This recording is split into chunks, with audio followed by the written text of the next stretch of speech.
So today we have an interesting topic that we want to discuss, which is customer success. So I have Mohan with me, and I understood that it's really critical for any organization to have customer success implemented. Let me touch upon a little bit of maturity model of an organization, right? So that becomes the fundamental crux of what customer success is.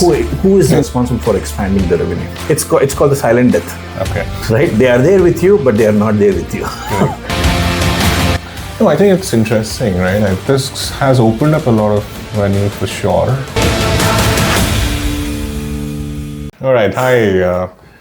So today we have an interesting topic that we want to discuss, inspired by Nikhil and Elon. Now, we wanted to also discuss something on the similar lines and see if we can go to moon or another place, Mars. So I have Mohan with me, who's my good friend. He has tons of years of experience in customer success. So I thought he would act the Elon and I will do the Nikhil, the poor Nikhil, right? So customer success has been something which I've been discussing with Mohan, and then I've been learning a lot about it. And I understood that it's really critical for any organization to have customer success implemented. So thanks to Mohan, so we've been discussing even at Recruise, how do we implement customer success?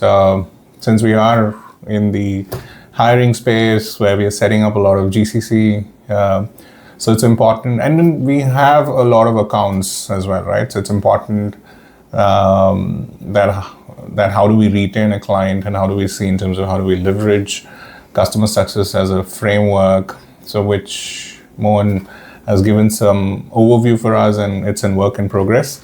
I thought why not have a conversation with Mohan and see what else is there in customer success so that it's documented in a video format and others can also leverage.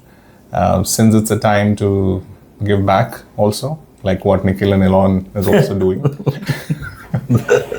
So so here is Mohan. You want to give an intro? Thank you, Nikhil. This is the bold Elon. No, jokes apart, thank you so much for having me here and to discuss a fantastic topic, which is customer success. And customer success has been pivotal from the last decade and a half and a little longer than that as well. And every company that is having the goal to grow, a goal to expand, I think customer success becomes a very pivotal role or a function for them to have. So I'm really excited to talk about customer success, which is very close to my heart. And I've been the customer success practitioner for almost 2 decades now. Set up frameworks for small startups to large organizations. So it's a fantastic topic and looking forward to deep dive into it. Thank you. Thank you for coming over and agreeing to discuss this. So customer success, I think it's misunderstood, right? A lot of places when I heard about customer success, I was thinking, is it like a sales thing which happens, or is it like a service thing that happens? I never thought that it's a very important, component as an organization. Yeah. A lot of organization doesn't even have customer success. Yep. So what do you say about it? I mean, why should they even have it? So just to address the initial part of your question, is customer success sales? Is customer success support? Everything is right. There is no right or wrong with the customer success. It's such a beautiful, expandable framework it is as such for any organization. But the fundamental base of customer success started way back in early 2000s, and what was it? It was support, right? And then from support, it evolved into kind of account management and relationship management, and eventually it got into a mode of driving more value towards the customer, and that is where we are today. And then it has evolved with AI coming into the picture. It has taken a next level altogether. The customer success has not evolved in the last 1.5 decades. since as much as it has grown since AI has come into the picture, because it has brought in so much more possibilities for customer success, and why companies should start looking into having a customer success as a function if they are revenue driven, goal driven, and if they really appreciate or have a single North Star goal of, I want to deliver the customer's expectations for which they have signed up with us. It's as simple as that. When a customer comes to us for a particular product, our objective is to deliver value and to make the customer successful on the reasons why they have purchased our product. So that becomes the fundamental crux of what customer success is. I got it. Like, say, for example, an organization doesn't have customer success, right? So they are doing certain revenues. Right. They say, imagine a company which is, let me take my example, right? We are about 80 of us. If this company size of 80 and we have different functions altogether, and we have around, say about 40, 50, clients, why would I need a customer success? Maybe on a layman. Yep, absolutely. That's a very valid question. So now again, let me touch upon a little bit of maturity model of an organization, right? When from a small structure, when an organization, everybody is doing everything, right? Everybody is sales, everybody is selling, right? And then we acquire customers. And when we acquire customers, our primary objective is to cater to the customer, solve customer problems, and ensure that customer has a smooth integration with us. And as the company grows bigger and bigger, from 100 customers to 200 customers to 500 customers and plus, the question that each one have to ask is, will I scale? No, but doing the same. One is scaling at that height. Imagine I want to limit myself to a certain clients. I don't want to scale. I mean, for your own reasons. Right? It will scale when the quality increases and stuff like that. And many a time it's a good problem to have, right? I have, say, 40 clients where I'm doing the end-to-end bit of it. And how would customer success add value? Okay. So one common thing that what we have to notice is who is responsible for expanding the revenue, right? Now you have a customer who's purchased a product. Yeah. Now who's focusing on identifying the future needs of this customer, right? Now customer joined for onboarded with you to solve one problem.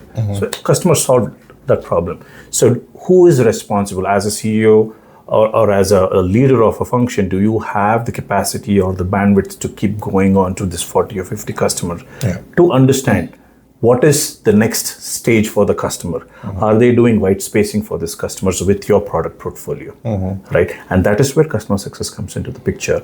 And I'm just talking, which is the tip of the iceberg, and there is a lot more detailing that gets into this. And this is where your expansion revenue comes. And in addition to that, understanding that, okay, is this customer going to be with me, expanding revenue, or am I going to have a surprise that this customer is going to come back and say, Sachith, I am done, I'm quitting, and I'm getting a better deal elsewhere or a better service elsewhere, right? Or sometimes we wouldn't even know, right? Yeah, we wouldn't even know. Quiet. It's called the silent death. Okay. Right? They are there with you, but they are not there with you. Correct. That's the worst thing. Because when you are looking at P&L of like any organization, now you look at your annual recurring revenue, ARR, because that is your base revenue. That is the revenue that you need to protect. But if you have a quiet leak, right, you will not even know, and it will come as a grim surprise right in front of you. There is X amount of revenue, which is ARR, that is lost into not focusing on the customers and having a structured model. And also to add to this, there are multiple models to the customer success. There is a model that we can fit into a small organization, which, let's say 40 customers. The way we operate or build framework for them is completely different versus what it is for a larger organization. Although customer success is industry agnostic, but it is not one size fits all. Everything is tailored to making sure that as an organization, what is your value proposition and what do you want to achieve and how you want your customers to see success partnering with you. That becomes very critical. And that is the reason why customer success is required for every organization. No, I think it's interesting, right? I think when I started my career, or rather, at least in the last 7-8 years, I've not heard customer success, and suddenly we seeing that has become a very integral part of any structure, because we are in the scaling mode, right? We are setting up certain GCCs or companies, and I see that that's become a critical, milestone, or rather a structure which they want to keep it. I think I agree with what you said. Even when we were discussing with you in terms of customer success, what we also saw is there's so much value that we bring in. A lot of things have not been understood.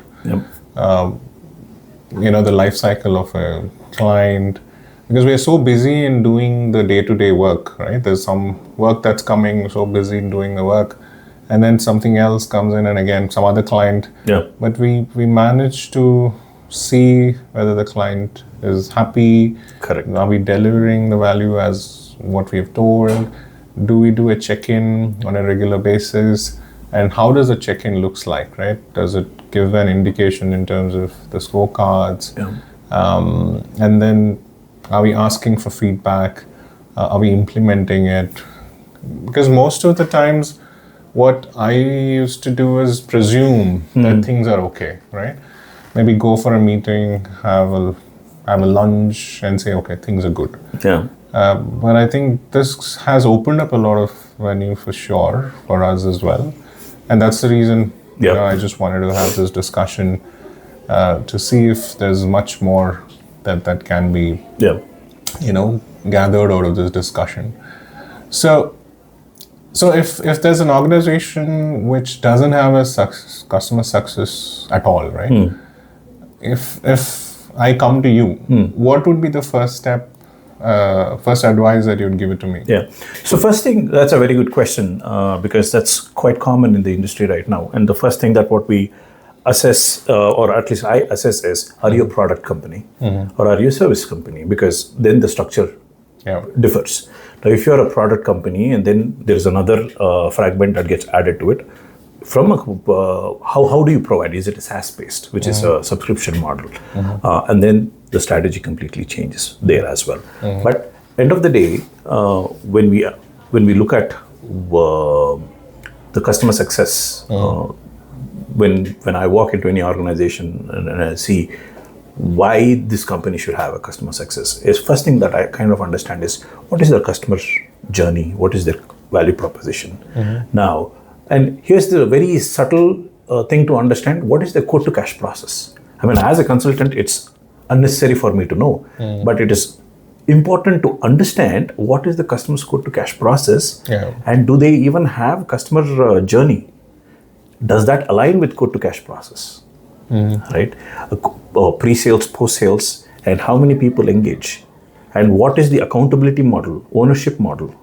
Does each of these functions, because once the customer traverses through multiple functions like support, finance, technical support, engineering, PS, or whatever, professional services, whatever it is, right? Now, how many people should the customer hop through? Is it streamlined? Now, the challenges are here. Now, if it is not streamlined, then there is a lack of ownership. There is a negative credibility bank balance of ownership and accountability for the customer. Now, if I am a customer and I come to you for everything, you say, oh, this is not my problem, I have to. Oh, this is not my issue, then let me. You're bounced like a ping pong ball, you're going pillar to post. And as a customer, I am frustrated. I bought Recruise I'm quoting Recruise as an example because we are here in your office. So I bought a product with Recruise. And for me, whoever is speaking to me represents Recruise. I shouldn't be bounced off saying that, oh, this is not my problem, that is not my problem. That again, the reasons why customer success becomes a chapter of ownership and accountability. So one person owns the entire journey of the customer. So that's one of the critical things that I take a look at when I go see any structure and understand. Second aspect is I understand what do they want to solve, right?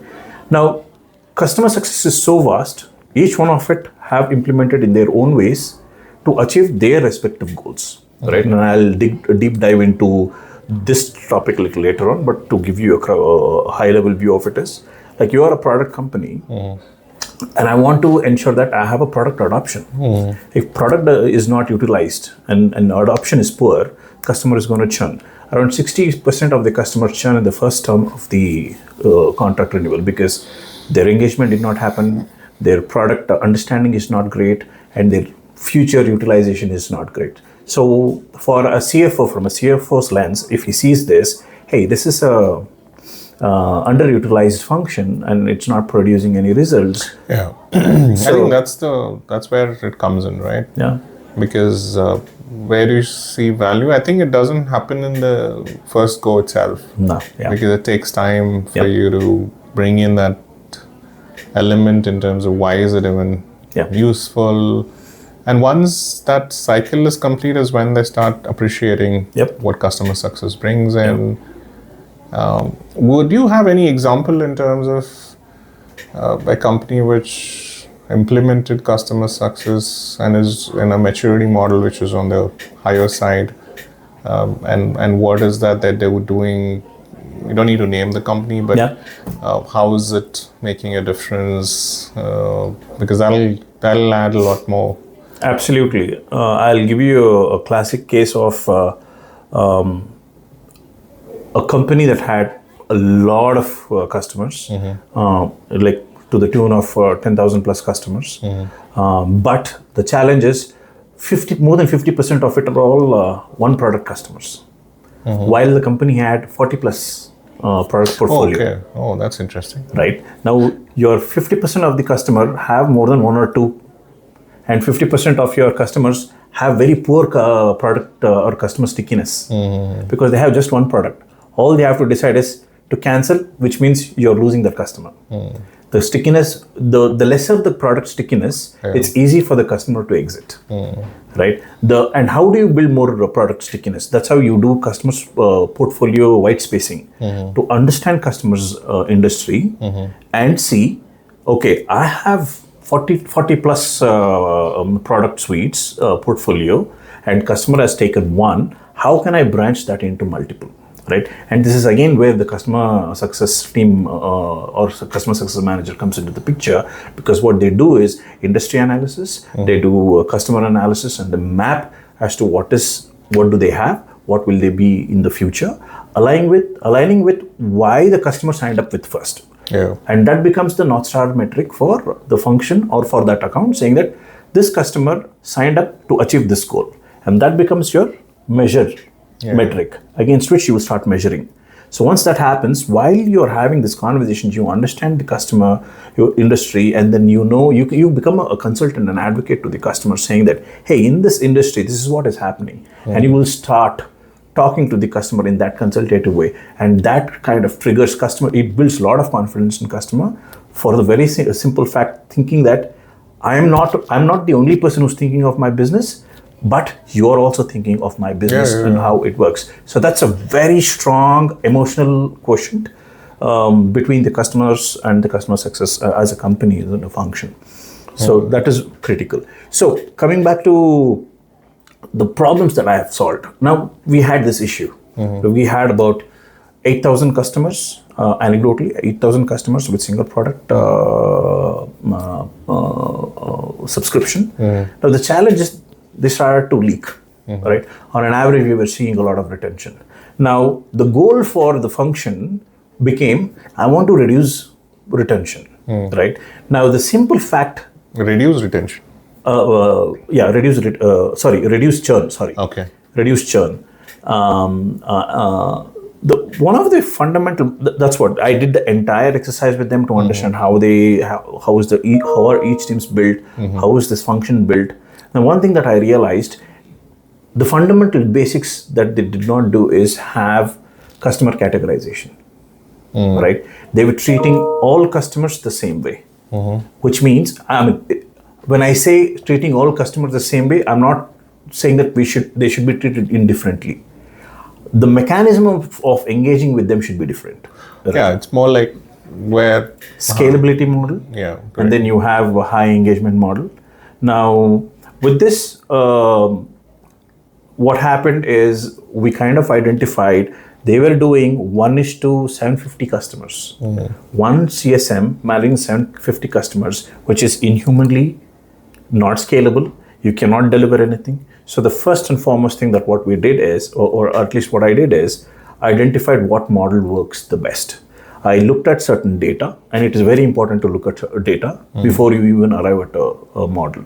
So when I looked at it, there's support cases, there's the professional services engagement, or the kind of products that they did. So after reviewing, I came up with two major product silos under which I assessed their engagement, percentage of engagement, and then arrived at a scalability model, which it was digital engagement, which means your engagement to the customer is the same, right? There is no net negative in customer engagement, but how we engage with the customer changed. The mode of engagement, which became digital engagement, right? So everything was automated. Like if there were any campaigns, your renewals, your new product features, trainings, and everything was an automated emails, automated campaigns that went to the customer. So for customer, you are as a company, you're still engaging at the same capacity and driving the same value, but how you deliver changed. So that kind of helped a lot, and this also drove so much so that many of the customers came back saying that, "Oh, I'm really glad that your company is engaging with us. I have not heard from you from last 12 months." Right? That is a big shocker when a customer says that I have not heard from you from the last 12 months. It's propensity to dig deep into the churn funnel. Yeah. No, it's interesting. Too many things. All right. Big. Now tell me this. Does it apply only, say, what if I'm running a coffee shop where I'm a customer-facing one? Would customer success get involved? Like I said, it is industry agnostic. Okay, tell me an instance of, I'm running a coffee shop. Give me an instance of customer success. How do I implement? Okay, let's take Starbucks. Yeah. Right. Now you go to Starbucks. What is Starbucks famous for? Coffee. And coffee is a byproduct of Starbucks. It's a networking place. Yeah. Right? You go there to work. Where do all startups sit? Starbucks. Yeah. Right? Now, coffee is just a byproduct of your core business model. Now, understanding that model is very critical. Now, who understands that? It should be the customer success. Yeah. And when he understands, and he can, because he knows that, you are going to come here, sit for 4-5 hours, which means you are going to have customer meetings, client meetings, you may bring in people to sit here. Yeah. So as a customer success, and I know you as a person who's a regular, I'm going to make you sit in a specific place, and I'm going to start delivering you what you need, time to time, and that not only increases my revenue, and for customer, I know this guy is going to take care of me and my client in Starbucks, and I'm going to have an uninterrupted internet connection. All the bells and whistles are given. Now, if you look at it, that one person has created a strong relationship and engagement model with you, and he understands your business, he understands your needs, and he creates a success model just so that you don't go anywhere, and you are a repeat customer. True. Right? And the other advantages is referenceability. Yeah. Right? That's another key ingredient in customer success. If you are a satisfied customer, can you refer? Right? Now, I am a regular to Starbucks. Right? Now, you are saying, Mohan, hey, I need a quiet place to sit and work wherein I can have meetings and etc. I'm a startup guy as well. Yeah. Come to my place. True. Similar, and that's how third wave also has come into the picture. Yeah. Right. Coffee drinking is just a byproduct of your networking and business model. I agree. I think Coffee Day was one of the initial pioneers of it. Right. I think. No, it's interesting. So that means that customer success can be implemented anywhere. Anywhere, yeah. I think the terminology is obviously looks fancy and all that, but I've seen obviously a lot of companies already seriously implementing this and customer success as a role. How do if it's a larger organization, what is the hierarchy, right? How does it work? Is it customer success analyst?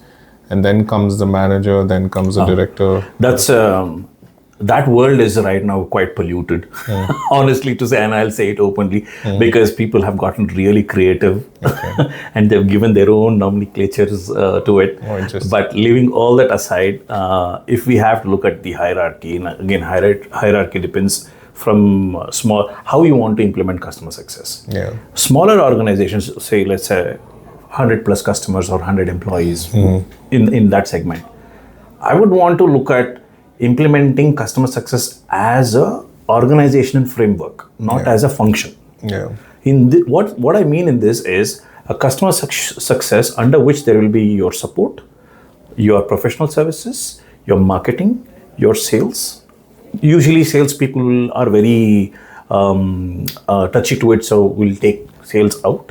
You have your account manager or customer success, and this becomes your customer success as a top of the pyramid. And all this function report to customer success. And where's the delivery happening? All of these guys are doing delivery. Okay. So here the model, the framework is customer success is not a function, but it's a Part of the organization structure. But in a larger organization, it's very difficult to do it because of the volume of the customers, the engagement. So each of it will become separate, which is why you have a delivery head, and then you have a support head, and they have a tech support head. And customer success becomes a critical function, which drives revenue and value. And also, they become the center of influence for customers, which means you put the customer success in the middle, draw influence circles around it. They are the pivotal voice of the customer who engage with multiple functions. This, again, helps the customer to identify, like, I can identify you as, okay, Sachith is my CSM with Recruise. What Sachith does to solve my problem, all I care about is Sachith is the person who's going to solve my problem. And you internally engage with engineering or engage with professional services and multiple other teams to solve the problem. And guide the customer to, okay, this is where it is, and keep the customer fully updated as to what is happening. So it becomes a very transparent engagement. So the engagement, the structure hugely differs from scale of the company, if it's a small or medium or a large. Okay. I think a lot of things. Yeah. Which we To actually to put a curveball here. Now we are slowly getting into details of the structure. Again, the structure also differs from, do I want to have a post-sales and pre-sales customer success? Right? What is your pre-sales customer success is nothing but in an additional extension of your sales, who's working on, again, for a smaller organization, it helps really well to scope and work, lead generation and etc., who do not have a lead generation team, have separate. And post sales, they have two further structures. One who onboards, and the other one is who does post onboarding engagement. Onboarding person or onboarding CSM takes care of, okay, you onboarded, signed a contract, I'm going to look at all the SOW and I'm going to project manage you until your integration is done, introduce you to the right people and get that done. And post that, they will transition it to the lifecycle CSM. What does that lifecycle CSM do? Take care of every engagement touch points of the customer until the renewal, and then the entire cycle is very cyclic, it continues. So, that's interesting. But tell me this, with technology coming into picture, what is that tool that customer success folks use? Oh, there are quite a few tools today. And with AI, there are a lot of excellent changes that are happening. Now, let me also tell you why the need for customer success tools. Like, it again goes to the customer success maturity model. Right? At 3.0, there are 1.0, 2.0, 3.0, 4.0, 5.0. Right? I mean, if somebody is interested, just go look up customer success maturity model and you'll see this. Okay. And somewhere in the middle of 3 to 4 is when customer success in maturity model, we understood what customer success should be. So what are these models? I mean, if you could explain how it started. So 1.0 is reactive. Okay. and then proactive, Okay. and then strategic, Okay. and then came your automation and everything. Like that. And now it is 5.0, which is AI. Wow. So that's the evolution that has happened, right? So this has happened in the what, like 15 years? 20 years. 20 years, Yeah. okay. So now we are at the We are at the AI. AI current and the future state. Oh, interesting. I like the way you explained all the four Yeah. different maturity model. And you were saying 4.0 is where for 3.0 and 4.0 is where we started when strategic and automation. Yeah. Strategic is where we laid out, okay, we have to be value driven. We are the core revenue leverage for the organization. We protect the 80% of revenue. Sales goes and gets new customers while we protect and grow, cross-sell and upsell. And this is the stage where customer success really took shape as a value for the customer and any organization who's looking to grow exponentially. Because your cost for new customer acquisition and cost for existing customer expansion, it's huge, right? And the second thing is, at what rate can you bring in new customers? You cannot bring in 30-40% of new customers, right? It's unheard of. Yes, you can get 10%, 15%. Usually it is always below 20%, right? Now, 20% of new recurring revenue, new revenue versus 80% of recurring revenue. Yeah. That's the game. That's the whole strategy. So now once that when it took that kind of shape, we needed assistance. How do we make sure that we are predictable, we are ahead of the curve, and trying to solve customers' issues proactively with informed data analysis, industry analysis, customer analysis. To cater to all of these things, the customer success tool took birth, which manages customer's life cycle, customer journey, which has all the information that is required for, as a CSM, if I'm a CSM, to make a very assessed engagement with the customer and build out playbooks, build themes and build playbooks, right? Now, cut to 5.0. Now we have built frameworks. Now in AI era, it is personalized and it is going to give you not thematic, but specific. Yeah. Earlier it was thematic in 5.0. In AI, it is going to give specific, and there are many tools that are building frameworks, a proactive AI-assisted framework as to how should I engage with a specific customer. Okay. That is so detailed and so precise and so personalized. I think personalization is becoming a biggest differentiator, right? And with AI coming in, we can do that, right? Because earlier it used to be mostly commodity, or rather commoditizing the entire value or proposition that we used to do. Now personalization makes so much of a difference, right? The impact is so much, and with AI coming in, I think we can do that. I've been reading about it. I've been seeing that a lot of companies are implementing, that bit in terms of how do I get that personalization going, right? Yeah. Good. And I read somewhere, this is very interesting. 5.0 is customer success equals EQ plus IQ into AI. Yeah. So it's a combination, it's a great synergy of all these things. And it is only going to add so much value for customer success. And I think customer success practitioners should not worry, AI is going to take away my work. No, it is not going to take. It's going to give you so much of ammunition. You are going to excel in your work. Right. The things that what you are taking hours together, it's going to give you those information and you are ready to go engage with the customer. And for customer, what is it? It's the speed of things getting done.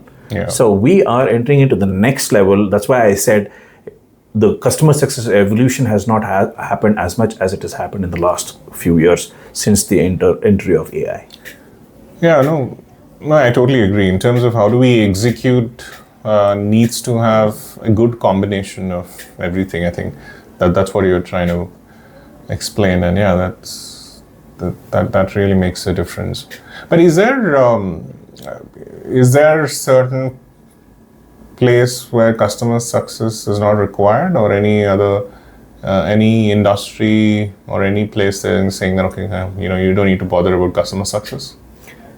That's a very interesting question. Honestly, I've not thought of it, but if I have to give it a thought right now as I'm sitting here, is there a situation where you don't have a customer?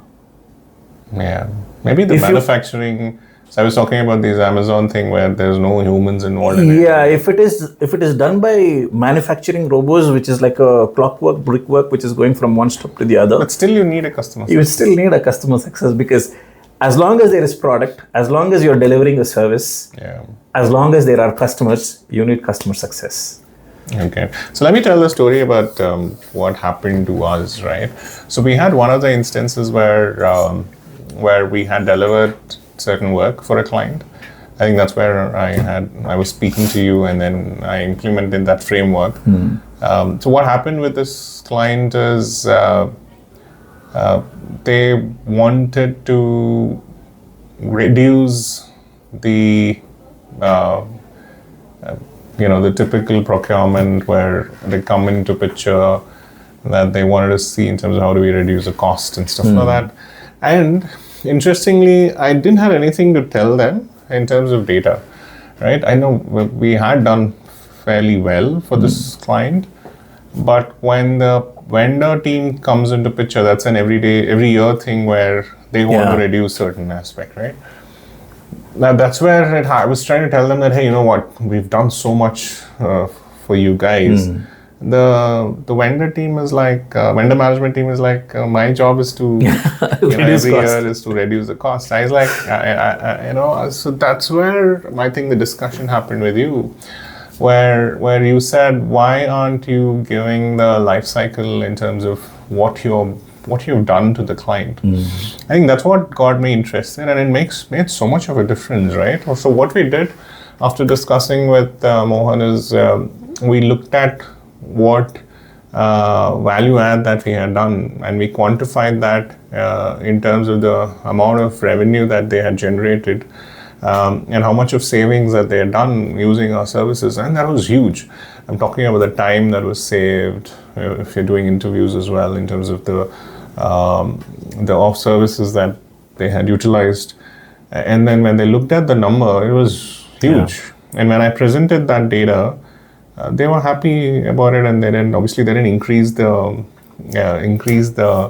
price for us, but at least they didn't reduce. So that was a good win. So that's where I realized the impact, and that's why we said, okay, every quarter, we need to do a check-in and and also see, show the clients saying that this is what we have done in the customer, success perspective, and then stickiness would continue for a long period of time, right? So, if another question that I have is, if I'm a person who's looking to get into customer success, all right? Is there a stream that's there as an educational aspect where somebody gets into, like, I know engineering is there, the other streams are there. Where do these customer success come from? That's a great thing of customer success. With whatever stream that you are, you will very well fit into customer success as long as you have great common sense. Because customer success is common sense, right? We generally put a lot of nomenclature and we complicate it. But it's such a beautiful and a fantastic function that you can be from an engineering or sales background, or whatever background, even arts background, right? From an academic perspective, as long as you understand customers, as long as you know what is being sold and you understand, that's more than enough, right? That's a very key. Tea, coffee. That's what I'll tell you. Yeah, tea. I mean, my coffee is Coffee. Same. And get it. Huh? You can continue. I think it's rolling. Where did we leave? No, about the education. Academics. Academics. So, we can continue. So yeah, like that said, I mean, anybody can with any different academic background or even work experience, right? Anybody with any kind of work experience can get into customer success. And of course, you will need to learn a little bit of fundamentals of customer success, and for which there are so many online courses to understand what is customer success, evolution of customer success, and what is the maturity model of customer success as an individual for a CSM. Forget about the company, organization.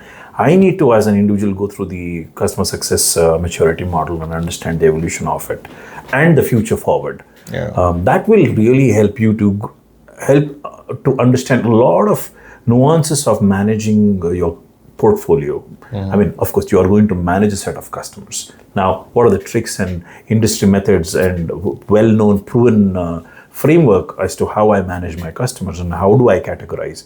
I cannot give 100% attention to all 10 or 15 or 100 customers, right? And how do I make sure that, I am delivering the consistent value to the customer, ensuring that they are not left out, but at the same time, I am expanding and growing my customer base on an average of, let's say, 5% or 10% on year over year. So that is critical. Again, to sum it up, you can come from any background with any experience, get yourself into understanding customer success, and once when you get into customer success, implement what you have learned, and you will definitely see the results. And you're going to enjoy it because it will give you, even if you like it or if you don't like it, you will do project management, you will learn project management. You like it or you don't like it, you will start learning about sales, negotiation skills, pitching products, cross-sell and upsell, and also throw in an angle of being empathetic, having that customer support aspect as well. So it's a well-rounded role. And in certain organizations, there are technical success managers and then engagement managers, which are just another branches of these things, but they're technical in nature, right? They know the product. They kind of play a hybrid role. But again, I don't want to talk about those things as yet, because then it will just go into another tangent of discussion altogether. Like I said, customer success as a concept is very simple, but it's quite vast. So we can break it down and go on. We can have a good 10-hour conversation on this. Yeah, I'm sure. I think you can go on and on. Right? Yeah, customer success. I mean, as the word says it, right? You are a part of the successful, making customer success. A simple way. Yeah. Now, how do I think like customer success as an organization? You're Recruise. Are you my vendor or are you my partner? Right? Yeah. Vendor is very tactical. I have a need, you give me something, it's over. Yeah. When you become a partner, the whole dynamics change. Yeah. You become very integral part of my success. Correct. Now that is customer success. Yeah, that's well put. Yeah. I think we need to transition on those lines, right? Yeah. And I think just being a vendor and finishing a transaction, it's only going to give you so much. Yeah. And it's not just from either vendor or the customer side of it. It's both the ends. Both the ends, yes. I think if we both understand customer success and we somewhere integrate on that, I think it's going to be beautiful. Yeah. And I'm definitely seeing value to it, and obviously I'll pick more of your time to see in terms of how we can do it. What else? Is there any gray area in the customer success side of it? How many shades of grey? What's that series called? 52 Shades of Grey. We have that many greys in the customer success as well. Okay. I mean, jokes apart. The reason I say that there is grey is because it again boils down to the thought leadership of customer success at one side, and the implementation side of the leadership, right? We can all sit and come up with great thoughts, great framework and implement. But if you're not consistent to the objective of why you have implemented customer success, without your knowledge, you will rabbit hole into 1.0 of customer success, which is support. You will become a support team. And then what will happen is when your C-level take a look at your initiative, they're like, where is the value? What is the value? Is value the problem solving, issue solving, or is the value expansion, growth, and driving value and outcomes? Right? Now, that's the thin line implementing leader should be very careful of. Great idea, great initiative. You do not implement it right and do not have the right cadence to making sure that it is sticking onto the right path. You will rabbit hole into either services or project management or support. You will completely miss out on customer success core objectives. And I've seen this happen, and I've seen many companies have dissolved their customer success or reduced their customer success, thinking that it has become a support function, it has become a service function, because all these functions are already existing in an organization. Why do you need to create why another one, right? I think something which I think the clarity is important for an organization to know what is the role, right? If they don't understand it, if they don't give that space, then it doesn't make sense. If I am the one who's owning that piece and I'm just putting a fancy structure to it and say, okay, I have a customer success team, and then I have all the others, there is no collaboration within the customer success with others, and it doesn't make sense.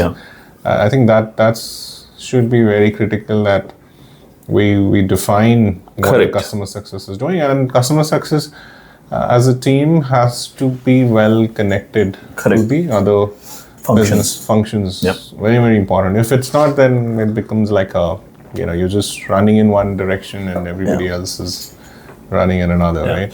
So there's a simple way of doing it. If leaders who are listening to it, or emerging customer success leaders who are listening to this, is how do I arrive at a customer success function and what should be their roles and responsibility? Do 2 exercises. Put a circle of influence, 2 circle of influence. Put revenue in the middle, put customer in the middle. Now, mention all the functions that impact in driving revenue. Those teams will become integral part of engagement, internal engagement for your revenue for your customer success. That's one model. Second thing is you put customer in the middle and put all the functions who are engaging with the customer.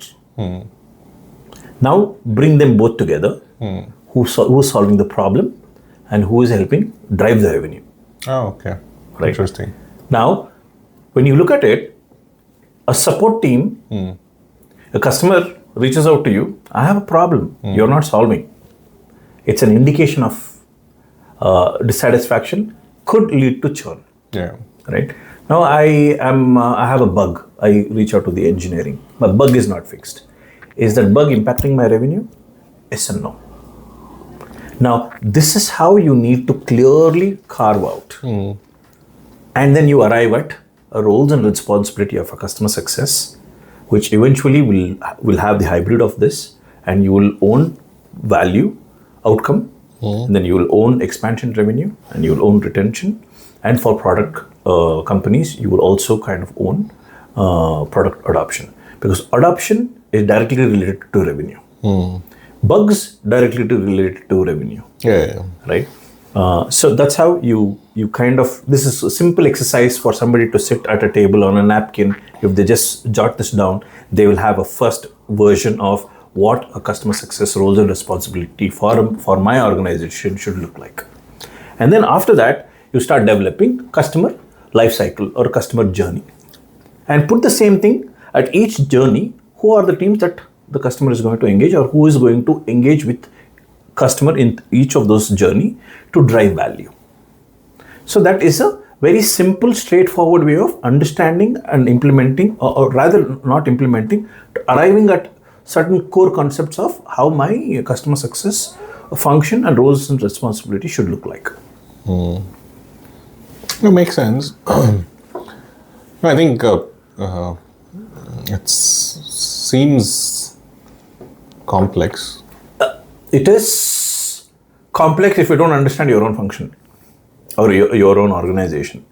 But if it becomes straightforward and clear cut, if you put into this two I got it in terms of revenue wise, in terms of client wise, because that's the core element, and you're putting all together and then seeing in terms of what the structure is going to be, and then solve.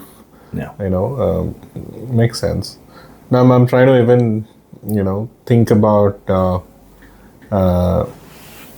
if a certain company is trying to fix their customer success model, or you have to create it. What's the start? To start or to fix the model? Fix. I'll touch on both. To start the model, like I was mentioning earlier, to try and understand what the company is trying to solve, right? That becomes core. And second, align them with customer goals. Why the customer is coming to you, right? And then put in metrics that measures the performance against which. And then put the roles and responsibility for those metrics, how to achieve those things. That becomes your first set. So at this first set, what happens is, now you're understanding your customer trends, you're understanding your customer behavior, so you're putting your first initial set of process. And then after that, you're going to implement. This again is the customer success function maturity model. You're understanding, testing, now you arrive at a couple of process, and then you implement, and now you see what is working and what's not working. What's not working, understand why it's not working. Is it important for the objective or not? If it is not, remove it. The biggest problem is you set up entire function and measuring wrong metrics, right? That's quite common as well. So from this, now this is the third stage of the maturity model, and from there you take, now it comes to the scalability model, how repetitive it is. If it is repetitive, it is showing result, put that, build skill, automation, fourth model. Fifth model, you have your tool. And for each of it, organization also should mature accordingly to understand. Like if a new company wants to, I want to implement 5.0 straight away, it's going to be difficult because you don't have data set, you do not have defined customer journey, and etc. Now coming to a function, already set up customer success function that is broken. Now here multiple things that I have to, this is even more challenging than setting up the new one because you have a clean slate. Here you need to understand why was it set, what are the things that got missed, is it a people issue, process issue, leadership issue, understand all of those things, and then arrive at making sure that it aligns with everybody's, creating a kind of a flow, framework and flow that aligns with all the leaders and also aligns with the objective of the business. And then we have to take measured, structured changes to the existing framework. This becomes challenging because this is very dynamic. Than the creating a new customer success framework altogether or a function altogether.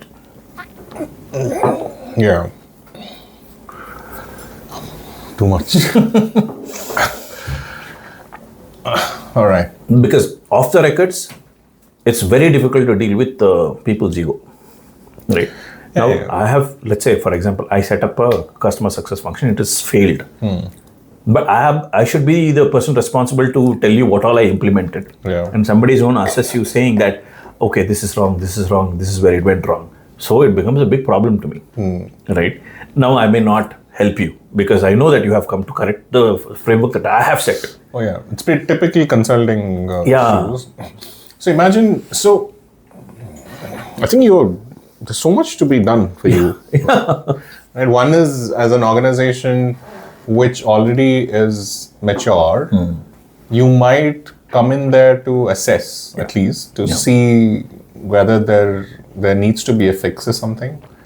That's going to be interesting because they, like a leader, who want you to come in as a consultant and then assess their entire organization customer success. You give a scorecard saying that you are at a 4 out of 10 or 10, these are things that needs to be done.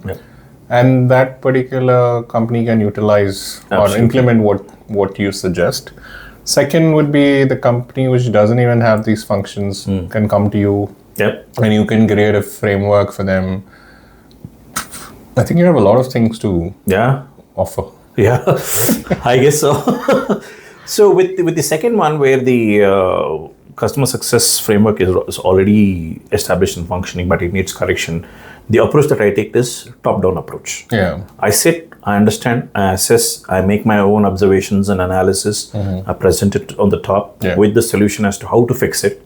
But the person who will implement is the existing person, unless they don't want him, it's somebody else. Yeah. Because in which ways, what will happen is I'm collaborating with the leaders. I'm also collaborating with the person who's going to execute it, and all with top-down approach and analysis and with the framework and solution, everybody is going to feel happy. Yeah. And as a leader of that function, I'm going to feel happy that I'm implementing something new. Yeah. So from an ego perspective, everybody is taken care of. Yeah, that's a better way to look at it. I think anybody watching who wants to assess where they are, I think Mohan is the person. And obviously in terms of what needs to be done is also something which is good. And the second would be, because why I'm interested in is a lot of companies which are coming to India also, right? From the GCC perspective, we are helping scale the leadership lines and then followed by the other team. So when they start initially itself, in terms of these, if it makes sense for them, as we rightly discussed, it does make sense for anybody and everybody. So is there a timeline in terms of when I can bring in the customer successes, or it can be as soon as you enter? It can be both ways. Like if you have a strong pipeline to build, then you can get in more customers signed. Yeah. Then having a founding member, customer success manager for that function makes sense, because then from day one you're inculcating customer success as part of your corporate culture. Yeah. Right. Now, other ways, some people would like to go a little conservative. First build in the pipeline of the customer and then bring in customer success. Now with this, what happens, again, from my experience, I'm saying in organizations that I was helping build, they had 50, 60 customers. They didn't have customer success function. Sales were managing everything. And services, obviously services will already exist because they need to integrate. Project management will already exist because they need to project manage the entire integration. So what happens? Customer is either going to sales, your services guy becomes your close friend because he's very closest to you, implementing the solution, and project management. The customer will not have whom to go to. And all these guys, these functions are very seasonal. When I say seasonal is, okay, integration done, my roles and responsibilities done. Transition to whom? Got it. That's the question. Transition to whom? Where should be the customer's resting place for the rest of the contract value, contract tenure? Yeah, it should all be connected, otherwise it doesn't make sense. So my suggestion is, again, depending upon your comfort and budget, if you have the budget, go in early. If not, don't be too late. Yeah. No, I think that's a good point. But do you see certain leaders discounting customer success? Yeah.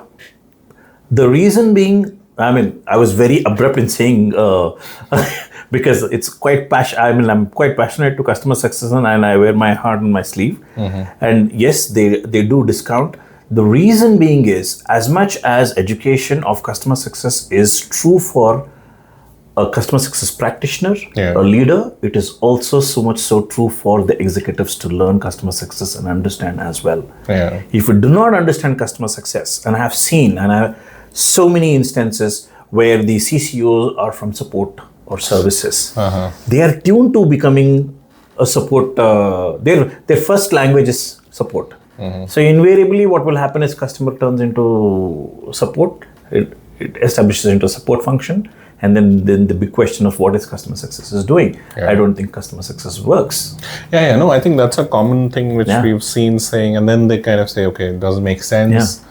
And also people leaving also is because the like say you hired a customer success person and they are doing something else. Right? They're just managing. In most of the customer success, besides certain fully matured matured organizations, most of it are into this crux.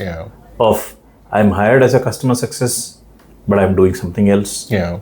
Yeah, so that's quite common. Yeah, even we've seen that, because the hiring side of it, we've seen people say that it's the job description says something, but the expectation is totally different. We see that happening, more than often. But tell me this: how does customer success impact top line revenues? So, excuse me. So let's take a simple math. Your 80%, let's say in Indian or dollars, for simple sake, 10K, 100K. So on an average year-over-year growth, 5% of 100K. And your new revenue that comes into the pipeline and that what you close is, when you compare 5% of your 100K versus the new revenue that is coming in, your base revenue growth is much more higher, so which impacts your top line revenue, because you're not going to get unless you're going to get 10% off or 20% of your entire customer base, which is highly unlikely, right? In a new startup, it is possible. It's a new company, new product. I'm selling in. I have 50, 60 customers, and I'm selling in. On an average, you're getting more customers inflow, but they are new customers, right? Now, once when they hit the first renewals, right, your protection of this your renewal becomes much more important, and that revenue becomes more important. And exponentially, you add another 5% of your growth just by your inflation rate and just by your organic growth, which is price increase. But customer success can propel and accelerate your under organic growth, your subscription license count increase, your cross-sell, upsell, which all of these things will not match up to the new sale that comes in. I'm not saying that this is not important. This is extremely important because that feeds into this funnel. I got it. I think the stickiness also is going to, and then you're not going to lose much of your customers in these cases, and sales cycle is also going to be continuous.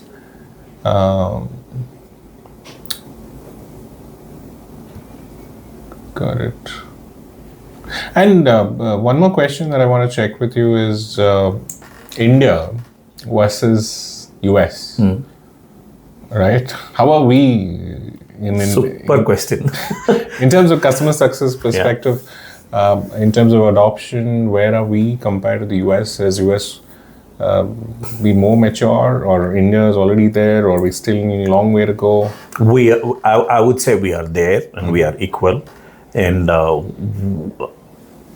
I'm considering we are an English-speaking country, at least in the corporate world, the throughput, the quality is pretty much the same. We are on par. No, I'm talking about the understanding, right? See, understanding of customer success. Customer success, and that makes a big difference. From the leadership. From the leadership angle, because if the understanding is not right, I mean, that's the whole objective of the discussion, to make people realize from all angles, right, what is customer success, because I understood it wrong, or rather, I'm not about wrong, I kind of didn't understand it fully, right? After we spoke, after we discussed, then I saw that, it adds so much of a value, and we said, why didn't we even do this before, right?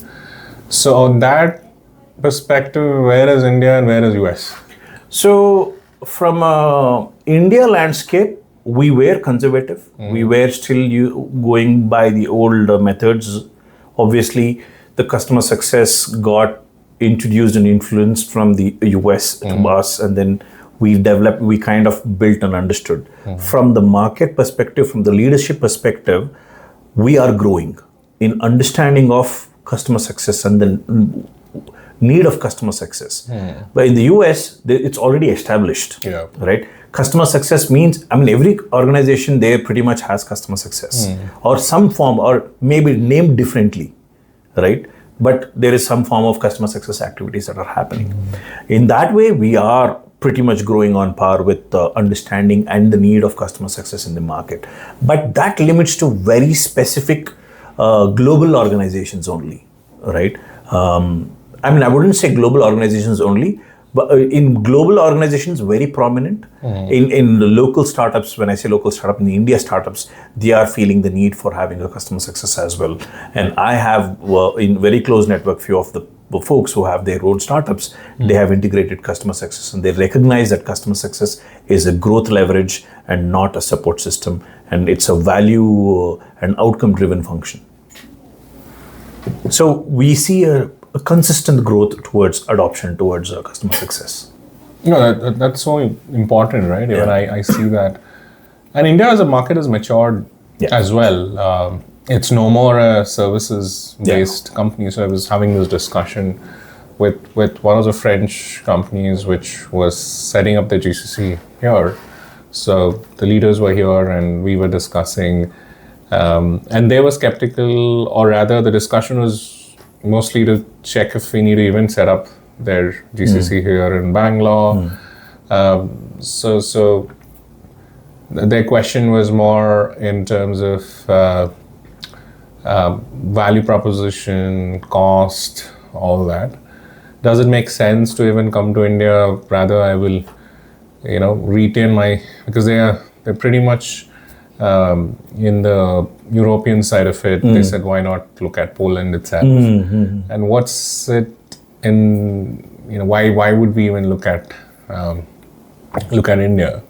So my pitch to them is, see, India has got the scale, right? India's got the scale and the talent and the maturity is kind of is tremendous, right? So if you want to go to any other country, yes, I mean you would find talent, not that. And then now that India doesn't have the cost difference as what it was, we still offer a 3x or 4x cost difference, but if you want to look at scalability, the kind of talent that we have is phenomenal, right? So you should definitely look at India on that perspective. So the person told me is, I know they're not looking to scale. So they have a set number. Still, why should I look at? I just gave an example of one of the company also, which came into India, Hyderabad, where they said they're not going to scale much, but they came to Hyderabad. Then they realized that they were able to scale much faster. So what happens when you scale? Obviously you grow, right? You can't say that I will not, if there's an opportunity there, you would end up growing. So I gave the example, then they were convinced. And it was a good discussion, right? So the thing which I'm talking about is a maturity of talent which is coming to India, the kind of talent in terms of product side of it, the architecture, architects who's creating certain things is increasing quite a bit. With that, what US is doing in terms of customer success should definitely add that vertical for sure, which will obviously give a good acceleration in terms of what an organization would do.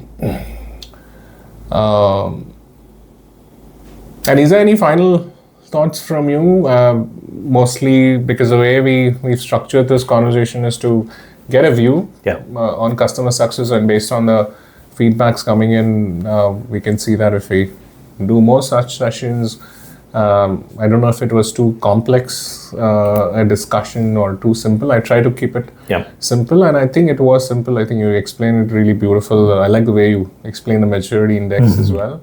And why an organization should have customer success. I definitely am seeing a value. And I propose that a lot of them who are the product owners should definitely rethink, re-strategize, or at least assess from people like you.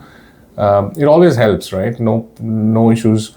If you could assess their customer success metrics in terms of where they are, give some propositions on those. At least they know where they stand. And if some organization which doesn't even have a customer success, they should think twice. The reason is India is set to grow, right? And the kind of numbers which are coming in is crazy, right? With that, if you're able to kind of give them value in terms of the kind of work that we're going to create, with that comes the customer success element, which is going to exponentially elevate the business in terms of wherever they are. So I would definitely see it adding a lot more value. Absolutely. For sure. So yeah, I think great discussion. Yeah, I mean, I really enjoyed having this conversation. I think customer success, you can wake me up and I'll always be happy to talk about customer success. But if I have to close out on something, I think as you said, every company that has customer should have customer success. Yeah. Right? Your customer success as a function is just not touching one aspect of the business. It is touching on your customer's experience, touching on adoption for product customers, your engagement model, which means that you are constantly engaged with your customers, so you know what is happening with the customer and the industry, and you are also increasing your own revenue base by cross-sell, upsell, and organic growth, right? In addition to your price uplift and etc.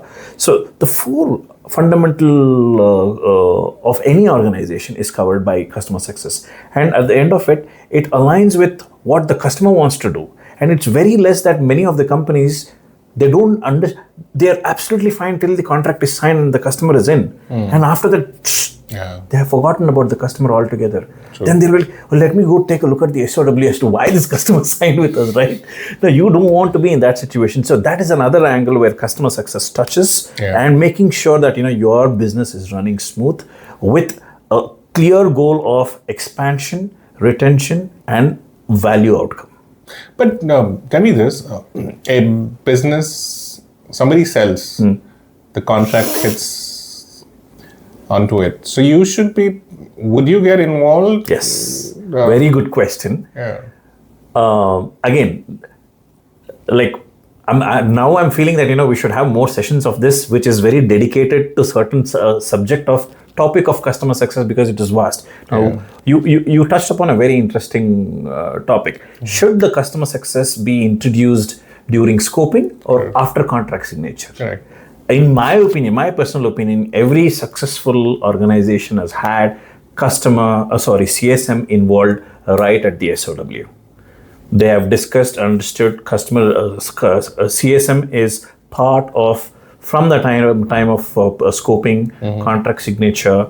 I mean, it again, there is another angle of, is it scalable or not scalable? That's a different topic altogether. Yeah. From a conceptual wise, this is what works, because you will have customer continuity. Visibility is there. Visibility is there. I mean, today there are tools that will solve for it, right? But end of the day, if you are a small startup, do you have 200K, 300K USD to implement CS tool, right? If you don't, and this is your first stage of your maturity model, understanding what I need, tracking them, and then stepping into, okay, now the tool can solve this for me. So that's a very good topic, and we can talk about tools and such nuances in deeper as when we progress. But holistically, from a high level point of view, I think this was really awesome and fantastic. Like I said, if you have a customer, you should have customer success. All right. That's my take ultimately. And as a company, you have an ambition of expanding and growth, you should and must have customer success. All right, great. So closing remarks from Elon. Elon Bald Musk. No, it was good as